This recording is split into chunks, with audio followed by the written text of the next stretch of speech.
السلام علیکم، میں ہوں ماہنور عمران اور آپ دیکھ رہے ہیں K22 نیوز۔ پیرس سے خبر شامل کرتے ہیں۔ صدر جموں و Kashmir democratic forum France Mirza Asif Jarral کی جانب سے ادارہ منہاج القرآن فرانس میں گرینڈ افطار ڈنر کا اہتمام کیا گیا۔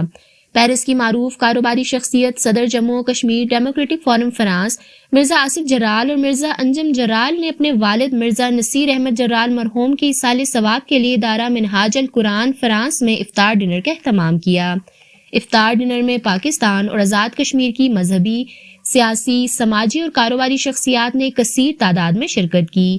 صدر ادارہ منہاج القرآن فرانس راجہ بابر حسین، ڈائریکٹر علامہ حسن میر قادری اور جنرل سیکرٹری طاہر عباس قرائیہ کی زیر نگرانی ادارہ منہاج القرآن فرانس میں روزانہ سینکڑوں افراد افطاری کرتے ہیں۔ یہ سلسلہ یکم رمضان المبارک سے رمضان کے آخری روزے تک جاری رہتا ہے۔ ڈائریکٹر ادارہ منہاج القرآن فرانس علامہ حسن میر قادری نے اپنے پیغام میں کہا کہ افطاری سے قبل جو بھی دعا کی جاتی ہے وہ قبول ہوتی ہے۔ افطار سے قبل دعا کی بڑی اہمیت ہے اور فضیلت ہے۔ علامہ حسن میر قادری نے مرزا نصیر احمد جرال کی مغفرت کے لیے خصوصی دعا فرمائی۔